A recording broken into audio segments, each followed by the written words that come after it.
Morning जी, great morning दोस्तों, नमस्कार। मैं भूपेश आनंद आपके सामने नए लेक्चर न्यू लेक्चर के साथ। अभी तक हम क्या कर रहे हैं, चैप्टर 11 कर रहे हैं कैपिटल बजटिंग में। Already I have delivered 2 lectures, lecture 1 और लेक्चर 2 आप कर चुके हैं। This is lecture number 3। बड़ा ही इंपॉर्टेंट लेक्चर है। अभी I have not covered an illustration nor test your understanding from capital और बीबीबी। अभी आज का ये जो लेक्चर है ना, मोस्ट इंपॉर्टेंट है, इसको हो जाने दीजिए। इसके बाद मैं सारे क्वेश्चंस करने वाला हूँ, आप बिल्कुल टेंशन मत लेना कि सर कब क्वेश्चंस कराएंगे। आज का ये जो लेक्चर है वेरी वेरी इंपॉर्टेंट। तो आप पहले रजिस्टर ओपन करें, ऊपर लिखें जी ACCA knowledge level F2 management accounting chapter 11 capital budgeting lecture number 3। Lecture 3 को डिस्कस करने वाले हैं। आइए आइए दोस्त, मैं भूपेश आनंद, ACCA knowledge level F2 management accounting chapter 11 capital budgeting lecture 3।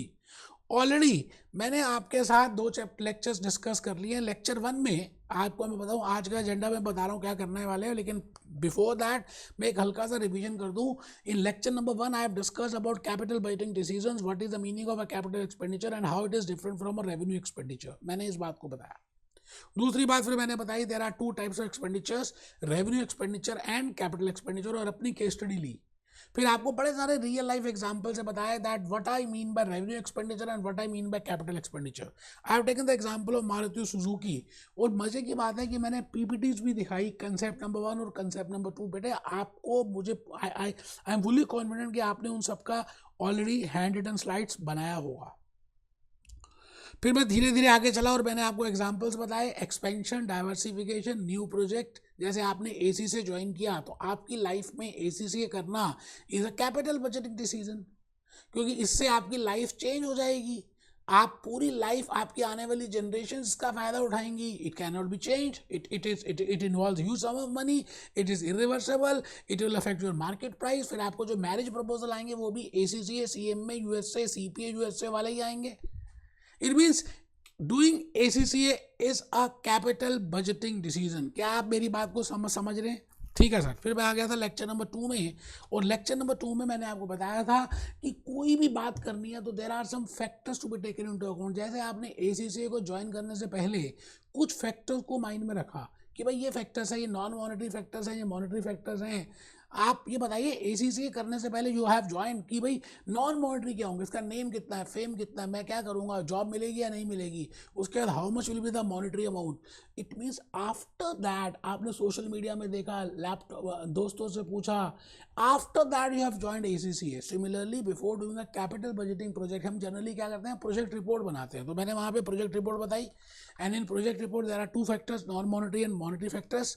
Non monetary समझाया, लोकेशनल, टेक्नोलॉजिकल वगैरह। मॉनेटरी फैक्टर्स ना बाप बड़ा ना भैया, सबसे बड़ा रुपया। और उस मॉनेटरी फैक्टर्स में बेटे 3 फैक्टर्स मोस्ट इंपॉर्टेंट हैं, जिसका आज मैं लेक्चर नंबर 3 में खुलासा करने वाला हूँ। कुछ बताए थे, कुछ और बताऊंगा। कैश फ्लो क्राइटेरिया, पूरी कैपिटल बजटिंग कैश फ्लो पे चल रही है, अकाउंटिंग प्रॉफिट पे नहीं चल रही। No, what is accounting profit, what is cash flow, how we can calculate cash flow, what I mean by cash profit, ये सभी के लॉजिक्स और सभी बातें डिस्कस करूंगा। And then I discuss about time value of money.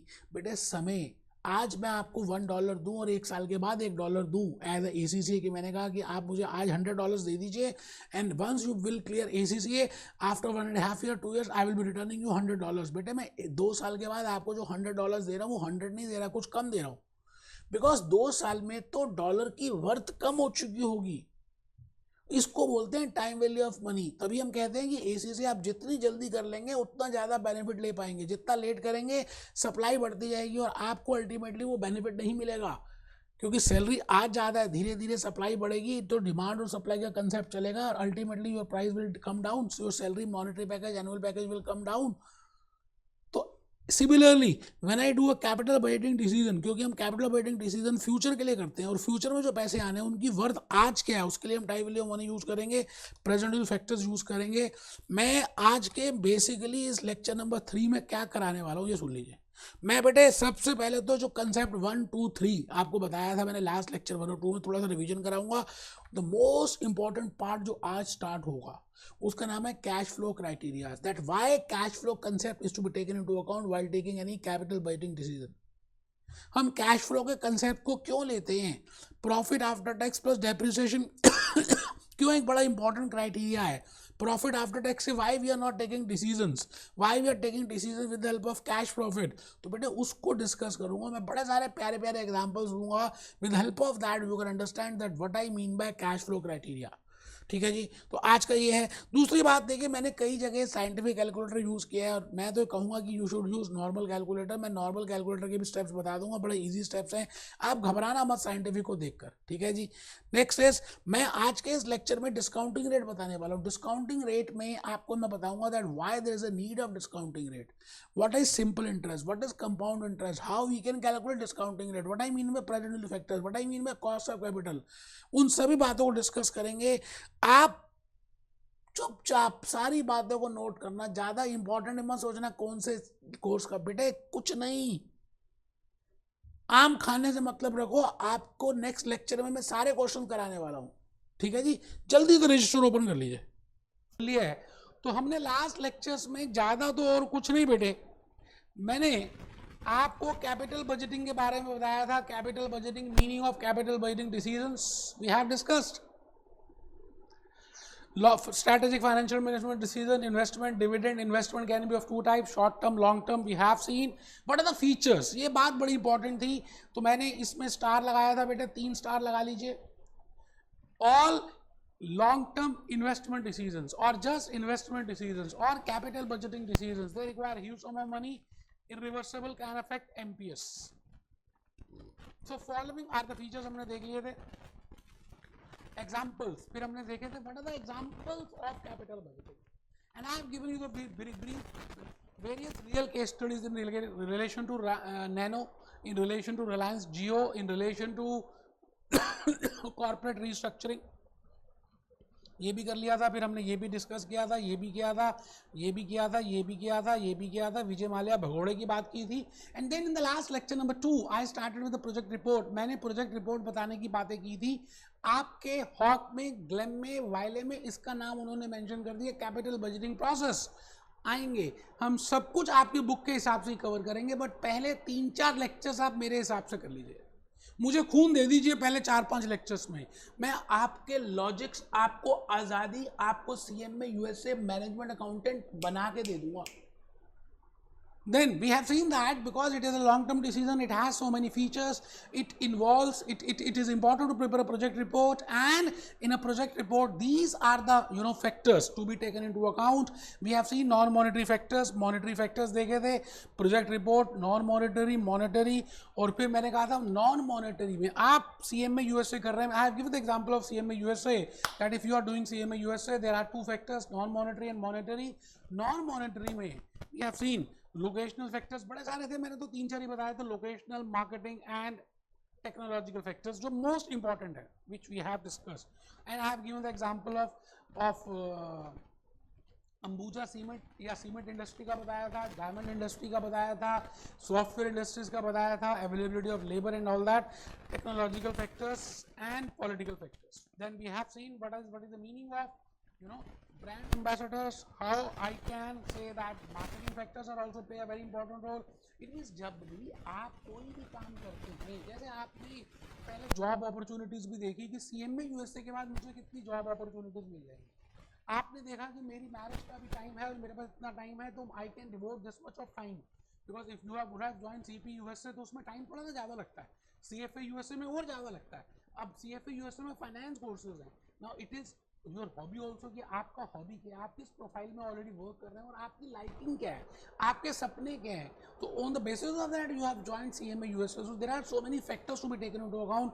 Similarly for a capital budgeting decision there are so many factors to be taken into account. क्या कितना बढ़िया लिखा है, success is not final, failure is not fatal, it is a courage to continue that counts. हार जीत तो लगी आई है, मोहम्मद गोरी पता नहीं कितनी बार हार गया पृथ्वीराज चौहान से, हिम्मत नहीं हारी मोहम्मद गोरी ने, फिर लगा, हमने कोशिश नहीं छोड़नी है। ठीक है जी, तो नेक्स्ट पॉइंट में हम आ गए थे, इसके बाद मैंने ये सब बता दिया था, सारे ब्रांड एम्बेसडर्स की बातें की थी। आज के इस लेक्चर में मैंने आपको ये बताना है that we have started that monetary factors, और मॉनेटरी में मैंने 3 कटोरियां बनाई थी, 3 पोटलियां बनाई थी, 3 मटके बनाए थे। एक मटके का नाम था कैश फ्लो क्राइटेरिया, दूसरे मटके का नाम था टाइम वैल्यू ऑफ मनी, तीसरे मटके का नाम था capital analysis, capital investment analysis tools methods, जो भी हमने करने हैं देखते हैं, आज होंगे या नेक्स्ट लेक्चर में होंगे, कोई टेंशन की बात नहीं है बेटे। कैश फ्लो क्राइटेरियाज में मैंने 2 बातें बताई थी, एक आउटफ्लो और एक इनफ्लो। आउटफ्लो मतलब जो हमारी जेब से चला जाता है और जो हमारी जेब में आ जाता है उसको इनफ्लो बोलते हैं। It means I have told you that there is a difference between the profit which you calculate as per profit and loss account, as per Companies Act, as per Security Exchange Commission of USA, and there is a difference in the cash profit which is being calculated by management accountant, because management accountant को और कुछ भी नजर नहीं आता, पैसा पैसा पैसा। बेटे हमने एक गाना भी देखा था, पैसा पैसा करती है ये ले तू पैसा हो जा तू मेरी। नेक्स्ट लेक्चर में दिखाऊंगा बेटे आपको cash from operating activities. And then I have told you a formula that is profit after tax plus depreciation, profit after tax plus depreciation. So this is a formula which you will be using for calculating cash inflow. Cash outflow means which is going out of the business. बेटे आराम से देखो, एक बात समझनी है, मैं भूपेश आनंद एक बात आपको जरूर कह रहा हूँ कि ये अगर आपने नोट किए तो बड़े इंपॉर्टेंट मैंने पीपीटी प्रिपेयर किए हैं बेटे। हॉक ग्लेन वायले को मिक्स करके माइंड यूज करके आपके लिए ये बनाई है, फिर भी नहीं लिखेंगे तो अच्छी बात नहीं है ना बेटे। Going out of the business, it has 2 features, आप लास्ट क्लास में लिख चुके हैं। It occurs in the beginning, that is it occurs in the beginning means at T0. It involves certainty factor means होगा, आपको इनकर करना पड़ेगा। Cash inflow means cash profit, बेटे इसका नाम है कैश प्रॉफिट, और मैंने लास्ट लेक्चर में बताया था, अभी आप समझ लीजिए, profit after tax plus depreciation. It comprises of 2 features. Cash inflow की बात कर रहे हैं, कैश इनफ्लो की बात कर रहे हैं। First feature is it is in the future period of time, भविष्य में होगा, भविष्य में होगा। आप यहाँ खड़े हैं, ये फर्स्ट ईयर में होगी, फिर सेकेंड ईयर में भी होगी, थर्ड में भी होगी, फोर्थ में भी होगी, और अनसर्टेनिटी फैक्टर इज देयर, ठीक है जी। फिर मैंने दोस्तों एक टाइमलाइन बनाई थी, समय की रेखा। ये माइनस क्या है बेटे आउटफ्लो, ये प्लस क्या है इनफ्लो। जनरली हम प्लस को इनफ्लो से रिलेट करते हैं, मतलब इनफ्लो को प्लस से रिलेट करते हैं, क्योंकि कुछ आ रहा है ना और कुछ जा रहा है तो माइनस, ठीक है जी, बहुत बढ़िया। अब आपसे ही मैंने लास्ट लेक्चर में बताया था कि वो सारी चीजें फ्यूचर टेंस की हैं। ये फ्यूचर टेंस है, ये फ्यूचर टेंस है, ये फ्यूचर टेंस है, ये फ्यूचर टेंस है, ये फ्यूचर टेंस है, and this is present tense. It means I cannot compare, you know, if I want to evaluate, if I want to find out the viability of a project, you know, as a management accountant, I cannot compare these inflows statically as it is. Rather, I have to, बेटे इनमें मुझे fair and lovely लगानी पड़ेगी। पहले fair and lovely लगाऊंगा, फिर fair and handsome लगाऊंगा, और जब हैंडसम और फेयर एंड लवली लगा लूंगा then only it can be compared with outflows, because outflows are at today's context and inflows are at future context. मतलब एक फ्यूचर टेंस की चीज दी है जो फर्स्ट ईयर के बाद में मिलेगी, सेकेंड ईयर के बाद मिलेगी, थर्ड ईयर के बाद में मिलेगी, फोर्थ ईयर के बाद में मिलेगी। तो मैंने उस बात को समझाने के लिए आपके लिए क्या यूज किया था, मैंने आपको यह बताया था कि आप सभी डिसीजन क्राइटेरिया से पहले आप सभी you should know what is the meaning of time value of money. बस जी बस, 1 मिनट की बात रह गई है, ध्यान से। ये बेटे आउटफ्लो है, ये इनफ्लो है, ये इनफ्लो है, ये इनफ्लो है, ये इनफ्लो है, और ये समय मैं एज्यूम कर रहा हूं कि टाइम यहां से स्टार्ट हो जाता है और 4 इयर्स का प्रोजेक्ट है, तो यहां पर T0 है, ये T1 है, this is T2, this is T3, this is T4। लीजिए, मुश्किल कुछ है ही नहीं जी। आज आप इन्वेस्टमेंट करेंगे, बीज आज बोएंगे तो फल आज थोड़ी आएगा, फल बेटे फ्यूचर में आएगा। आम का पेड़ लगाया तो आम के पेड़ में तो 10, 12, 15 साल के बाद खाना फल आता है। तो आप ये बताइए आप कैसे कंपेयर करेंगे कि उसमें कितने फल आए हैं? तो हमने क्या करना है, अज्यूम करते हैं कि आप $1,00,000 का आपका आउटफ्लो है। तो फर्स्ट ईयर में मैं अज्यूम करता हूं फर्स्ट ईयर में $10,000 की इनफ्लो है। सेकेंड ईयर में मैं अज्यूम कर रहा हूं कि $15,000 की इनफ्लो है। थर्ड ईयर में मैं अज्यूम कर रहा हूं कि $20,000 की इनफ्लो है। और फोर्थ ईयर में मैं अज्यूम कर रहा हूं कि $25,000 की इनफ्लो है। बेटे ऐसा जरूरी है कि ऐसे इंक्रीजिंग ऑर्डर में होगी। Inflows can be in any order, they can be equal, they can be unequal, they can be increasing, they can be static, they can be decreasing। तो आप में से कुछ बच्चों को ना नींद आ रही है, वो एक्चुअली में लेट के पढ़ रहे हैं, तो उनको लग रहा है शायद इंक्रीजिंग होगी, वो बेवकूफ़ है, मैं क्या करूं भैया। कैश इनफ्लो तो कुछ भी हो सकती है, किसी भी तरह से हो सकती है, तो चांस की बात है, मैंने इंक्रीजिंग ले लिया। ये 1,00,000 है, 1,00,000 आपकी जेब से जा रहा है, ये आ रहा है, ये आ रहा है, ये आ रहा है, ये आ रहा है, ये आ रहा है, ठीक है जी। अब आपको ये बताना है कि whether this project is viable or not.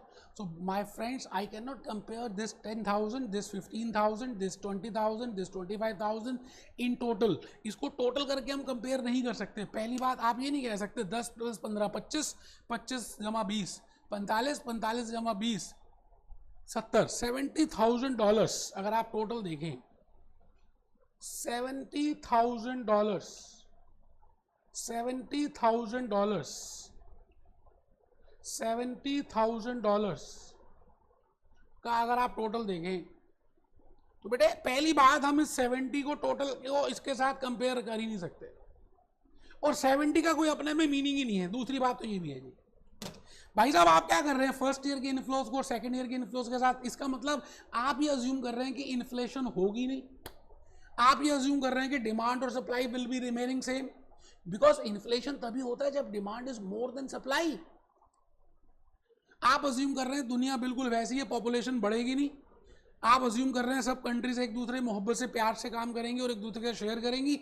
बेटा रियलिटी में ऐसा नहीं होगा, demand is not equal to supply. आज आप सीएम में यूएसए कर रहे हैं, आप उसको यू हैव टू पे डॉलर्स पेमेंट करनी पड़ रही है, एग्जामिनेशन और रजिस्ट्रेशन फीस। कभी आपने सोचा कि आप इंडिया में रहकर, मैं तो कहता हूं इस दुनिया की किसी भी कंट्री में रहकर, whenever you want to do any foreign transaction you have to pay in USD, United state dollars में ही पेमेंट क्यों करनी पड़ती है? बट एक चैप्टर है सेक्शन बी में, यूनिट 5 फॉरेन एक्सचेंज के ऊपर है, मैं बताऊंगा बेटे आपको कि वाई यू हैव टू पे इन डॉलर्स। आज का मुद्दा नहीं है, आज कुछ और बताना है, इसलिए मैं उसमें टॉपिक भटक जाएगा, इसलिए अभी मैं वो नहीं बता रहा। आप बस कमर सीधी करके बैठे भाई साहब, ढीले हुए हैं, आप रजिस्टर ओपन कर लीजिए, कैलकुलेटर निकाल लीजिए, अभी करना है ना कैलकुलेशन।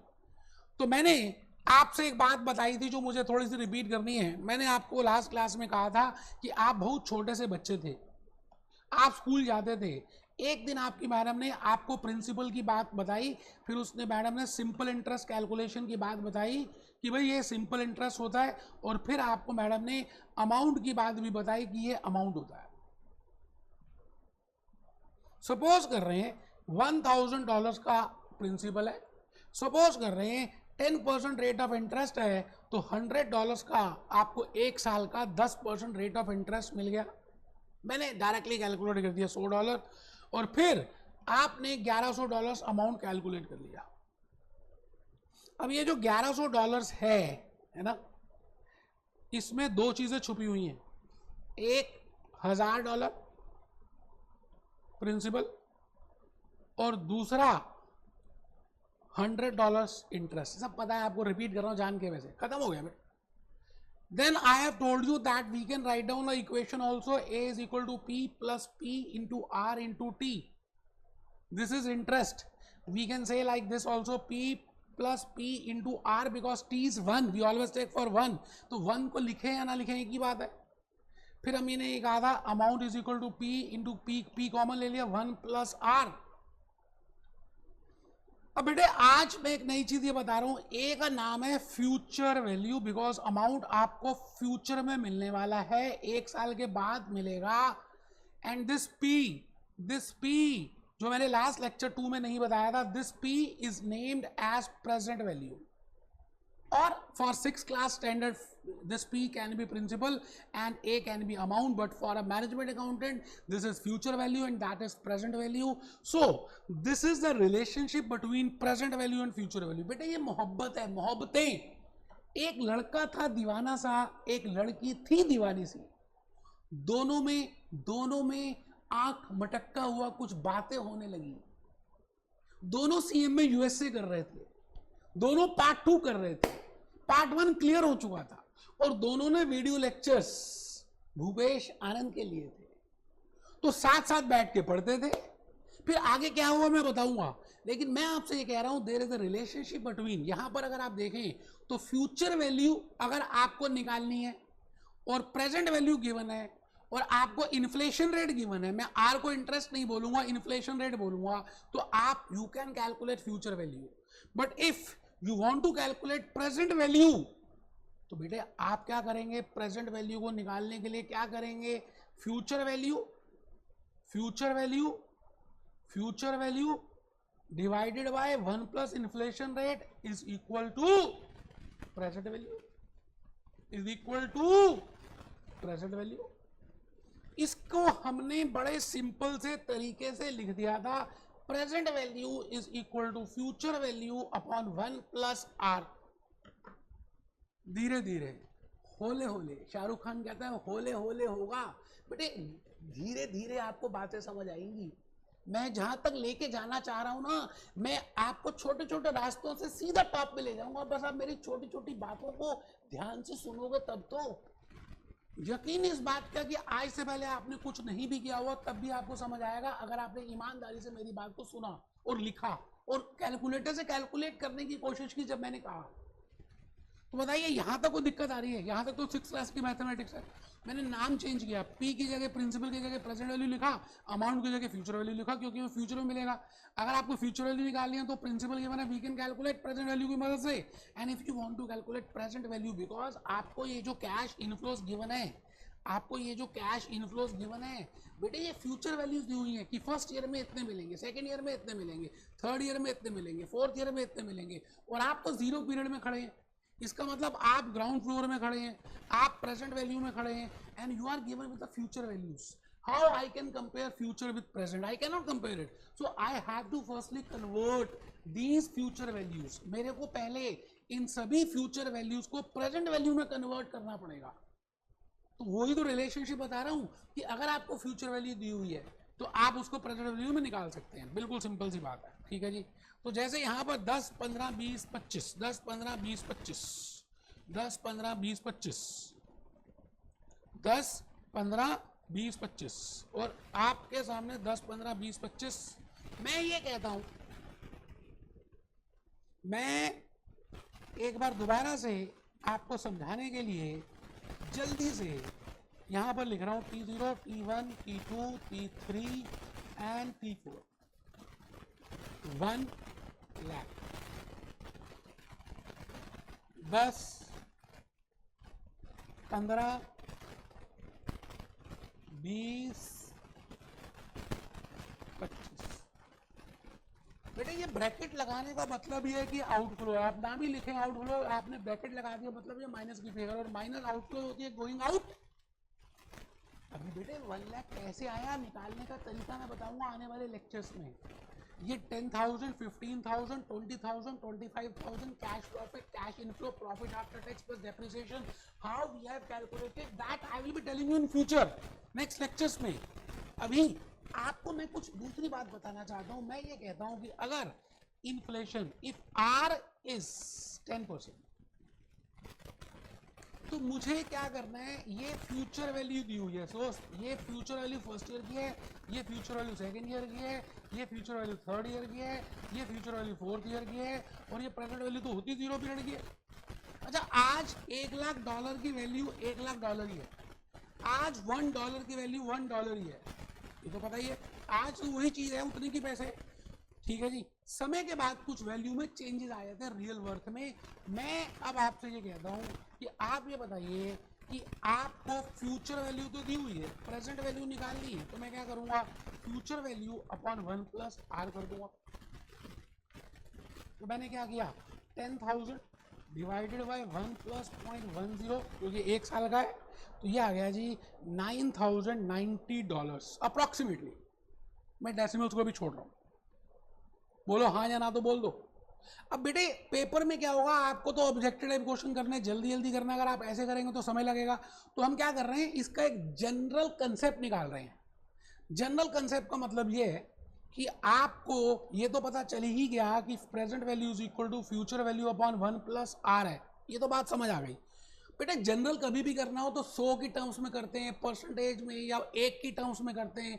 तो मैं $1 की टर्म्स में कैलकुलेट करता हूं कि अगर आपको 1 साल के बाद $1 मिले, क्योंकि मुझे जनरल फॉर्मूला निकालना है, जनरल रिलेशनशिप निकालनी है। If after 1 year I am getting $1, 1 साल के बाद अगर मुझे $1 मिले तो आज उसकी प्रेजेंट वैल्यू कितनी होगी, how much will be present value. बेटे उसकी प्रेजेंट वैल्यू कितनी होगी, मुझे तो ये चेक करना है that how much is the present worth of that $1 which I will be getting after 1 year। बड़ी सिंपल सी बात है, because I want to find out the general relationship, तो इसलिए मैंने $1 ले लिया। ठीक है जी, तो प्रेजेंट वैल्यू का वही फॉर्मूला लगाते हैं, 1 अपॉन 1 प्लस आर। बेटे फ्यूचर वैल्यू की जगह मैंने 1 लिख दिया क्योंकि फ्यूचर वैल्यू 1 है, बोलो 1 अपॉन 1.10, ये आ गया जी 0.9090, आप चेक कर लीजिए। इसका नाम है जी प्रेजेंट वैल्यू फैक्टर। बिकॉज ये फर्स्ट ईयर का है तो ये फर्स्ट ईयर का कर लिया। अगर मैं $10,000 से मल्टीप्लाई कर दूं तो ये आ जाएगा $9,090, जो मैंने ऊपर कैलकुलेट किया। एक बच्चे को टेंशन हो गई, पता क्या था, पता नहीं क्या कर रहा मास्टर। बेटा ये 9,090 का मतलब है कि आज मतलब T0, आज eight T0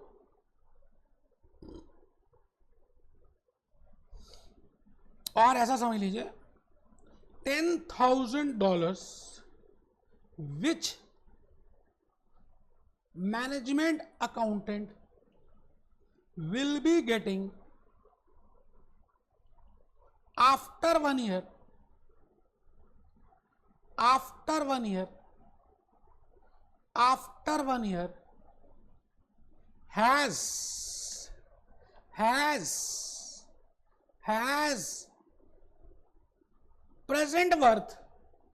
has present worth of $9,090।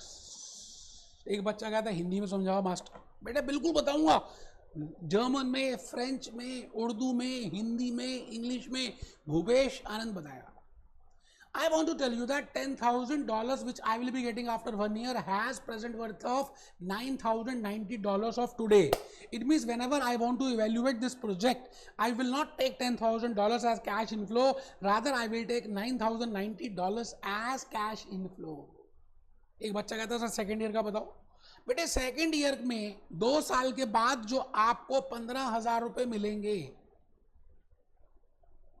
2 साल के बाद, यहां था फर्स्ट ईयर, यहां बेटे 2 साल की महंगाई हो चुकी होगी। एक फर्स्ट ईयर में महंगाई हुई होगी और एक सेकेंड ईयर में महंगाई हुई होगी। इसका मतलब रियल वर्थ निकालने के लिए हमें 2 इन्फ्लेशन रेट का सहारा लेना पड़ेगा। मैंने अज्यूम किया कि फर्स्ट ईयर में भी 10% की महंगाई है, inflation rate is 10%, and in second year also there is an inflation rate of 10%। It means in 2 years there is an inflation of 10% and 10%।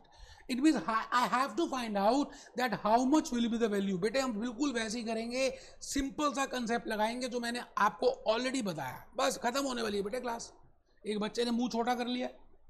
बेटे आपको मैंने बताया future value is equal to present value upon 1 plus R, but यहां पर because there are 2 years time interval, actually में ये concept है future value is equal to present value upon 1 plus R raise to power n।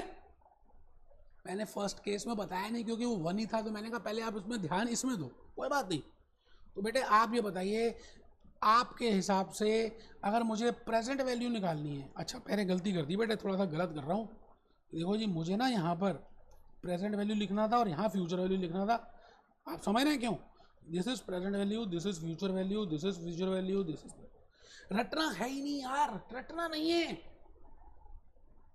Future value is always more than, amount हमेशा principal से ज्यादा होता है। तो present value is equal to 1/1 plus R raise to power 2, अगर मुझे second year के लिए करना है तो यह देख लीजिए 1/1 plus 0.10 raise to power 2, 1 divided by 1.10, ये आ गया जी 0.9090 आया फर्स्ट ईयर का। मैंने लास्ट लेक्चर में बताया था कि कैलकुलेटर की टेक्निक बताऊंगा, ये आया 0.9090। तो पहले फर्स्ट ईयर तक पहुंचेंगे, जैसे मतलब मुझे यहां पहुंचना है, I want to reach here, है ना, मुझे यहां पहुंचना है, मैं यहां खड़ा था, तो पहले मैं यहां पर आऊंगा, फिर यहां आऊंगा। अच्छा यहां पर आने के लिए 0.9090, फिर यहां पर आने के लिए मेरे को दोबारा से डिस्काउंट करना पड़ेगा, तो मैं डिवाइड किया 1.10, जो मेरे कैलकुलेटर में था ना 0.9090, उसी को डिवाइड कर दिया मैंने 1.10 से, क्योंकि 2 बार करना है। तो ये आ गया बेटे 0.8264। तो मैं अब आपको ये कह रहा हूं ₹1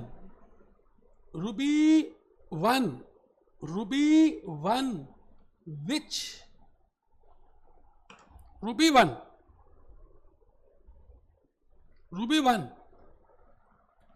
which we are getting in year 2 has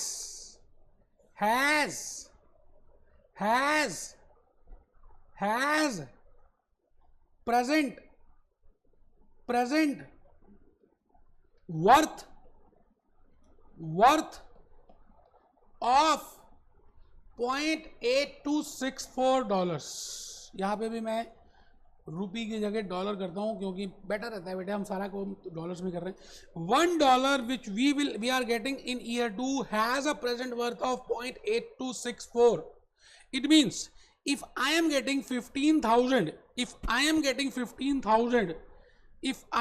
15,000, अगर मैं 15,000 मुझे मिल रहे हैं, 15,000 कहां से आया बेटे? पहले ईयर में 10,000 माना था ना, सेकेंड ईयर में 15,000। तो मैं आपसे ये कह रहा हूं if I am getting 15,000 in second year, तो बेटे मैं सीधा क्या करूंगा, $15,000 को 0.8264 के साथ गुणा कर दूंगा। ये आ ही रहा है 0.8264, आगे भी है, इंटू 15,000 मैंने कर दिया जी, आ गया $12,396। डेसिमल से इग्नोर कर रहा हूं। इट मीन्स इसका ये भी मतलब है, क्या मतलब है, $15,000 of year 2 is equal to $12,396 of year 0। अलग अलग ढंग से, अलग अलग तरह से बता रहा हूं कि आपको लॉजिक समझ आए मैं कहना क्या चाह रहा हूं। या ऐसा समझ लीजिए, real worth of $15,000 at T0 is $12,396। लो जी, रियल वर्थ इज $12,396। और ऐसा समझ लीजिए, the basket of goods which I can purchase today at T0 with $12,396, the same basket of goods I can buy after 2 years at $15,000 by paying $15,000 because of inflation, because of महंगाई। ठीक है जी। तो अब मैं बस लास्ट पॉइंट में आ गया जी, मैं अपने चर्चा के कंप्लीशन में आ चुका हूं। मैं ये चाहता हूं कि आप इस तरह से समझ लीजिए जो मैंने लिखा है। पहले मैंने कॉलम बनाया ईयर का, ठीक है सर, फिर मैंने एक कॉलम और बनाना है, फिर मैंने एक कॉलम और बनाना है, फिर मैंने एक कॉलम और बना देना है। ये मैंने बनाया कैश फ्लो का, और ये बनाया मैंने प्रेजेंट वैल्यू फैक्टर्स का, और ये बनाया मैंने present value of cash flows. बिल्कुल धीरे धीरे आराम से चलेंगे, आपको समझ आएगा, इस बात का दावा है। ये 0 है, ये 1 है, ये 2 है, ये 3 है और ये 4 है। कैश फ्लो बेटे $1 लाख आपकी जेब से जा रहे हैं। फर्स्ट ईयर के एंड में $10,000 आ रहे हैं, फिर $15,000 की इनफ्लो है, फिर $20,000 की इनफ्लो है, फिर $25,000 की इनफ्लो है। डॉलर्स मैंने ऊपर कॉमन ले लिए। 10% का डिस्काउंटिंग रेट हमने देख ही लिया, इन्फ्लेशन रेट। आज $1 की वैल्यू $1 ही है, ठीक है जी। फर्स्ट ईयर का आपको निकालना सिखा दिया, 0.9090, बड़ा इजी है। देखो कैसे करना है, कैलकुलेटर आपके पास है। 1 वही जनरल फॉर्मूला जो बताया था, मेरे को प्रेजेंट वैल्यू निकालनी है क्योंकि फ्यूचर वैल्यू मुझे पता होगी। तो present value equal to future value upon 1 plus inflation rate. Future value को मैंने 1 ले लिया है, तो मैं क्या कर रहा हूं, 1 डिवाइडेड बाय 1.10, ये आ गया जो 0.9090, तो फर्स्ट ईयर का आ गया। अब क्या करें, डिवाइड करें बस 1.10, ये आ गया जी 0.826, अभी बताया इसका मीनिंग। अब इसको भी थर्ड ईयर के लिए डिवाइड करें 1.10, ये आ गया जी 0.7513, कितनी जल्दी जल्दी आ रहा है। फिर इसी को डिवाइड करते हैं 1.10, ये आ गया जी 0.6830। बिल्कुल आराम से चलिए, कैलकुलेटर से कैलकुलेट करके देखिए, बिकॉज आने वाले क्वेश्चंस में हमें कैलकुलेटर्स की मदद से काम करना पड़ेगा। अभी मैं मॉनेटरी फैक्टर्स में, एक बच्चा भूल गया, मैंने कहा प्रोजेक्ट रिपोर्ट कर रहे थे, प्रोजेक्ट रिपोर्ट में नॉन मॉनेटरी फैक्टर्स थे, मॉनेटरी फैक्टर्स थे। मॉनेटरी फैक्टर्स में 3 पोर्टलियां थी, एक कैश फ्लो क्राइटेरिया भी था, एक टाइम वैल्यू ऑफ मनी था, एक कैपिटल एनालिसिस मेथड्स थे। अभी मैंने कैपिटल एनालिसिस मेथड्स पे पहुंचा ही नहीं। I am on time value of money with a real case study. I want to explain that what I mean by time value of money, what is the meaning of present value, how with the help of simple interest formula we can calculate it, and how with the calculator we can easily calculate these present value factors. उसके बाद तो कुछ भी नहीं है जी, multiply करना है और आपके पास प्रेजेंट वैल्यू आ जाएगी। जैसे 1 लाख को मैंने 1 से मल्टीप्लाई किया, तो मैंने ब्रैकेट जान के लिखा है, क्योंकि ब्रैकेट का मतलब है आउटफ्लो, आउटफ्लो का मतलब है पैसे जा रहे हैं। अच्छा, फर्स्ट ईयर का करना है, तो फर्स्ट ईयर में 10,000 इंटू 0.9090, ये आ गए जी $9,090। सीधा हो जाएगा बेटा, तो बड़ी जल्दी जल्दी होगा। 15,000 इंटू 0.8264, ये आ गया जी 12,396। ये तो मैंने करके दिखाया था। फिर मुझे थर्ड ईयर का करना है, तो थर्ड ईयर की फ्यूचर वैल्यू कितनी है, 20,000, जो मुझे थर्ड ईयर के बाद मिलेगी। और थर्ड ईयर का टाइम वैल्यू फैक्टर कितना है, 0.7513, जो मैंने पहले निकाल ली और आपको निकालना भी सिखा दिया है, 15,026। फिर मैं आ गया जी फोर्थ ईयर में। फोर्थ ईयर में कैश इनफ्लो मुझे मिलेगा 25,000 फोर्थ ईयर में एंड में, और उसका प्रेजेंट वैल्यू फैक्टर कितना है, 0.6830, ये आ गया जी 17,075।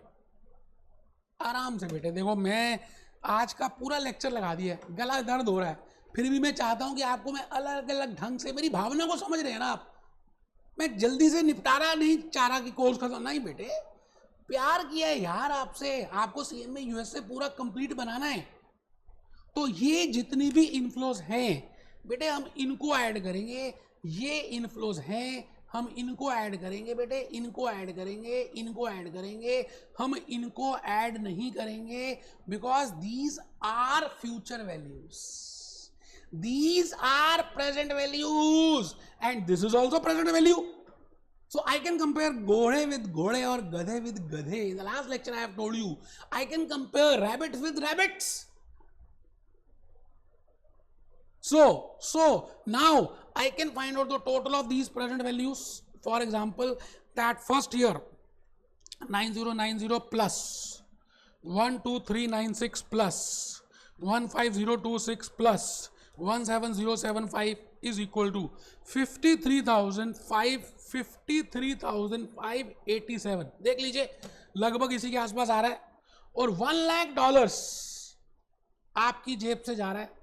अब आप इसको और इसको कंपेयर कर सकते हो कि भाई आप कोई काम करते हैं तो $1,00,000 का आउटफ्लो है, और उससे भविष्य में जो भी आएगा उन सब की प्रेजेंट वैल्यू 53587 है। तो क्या ये काम करना चाहिए या नहीं करना चाहिए?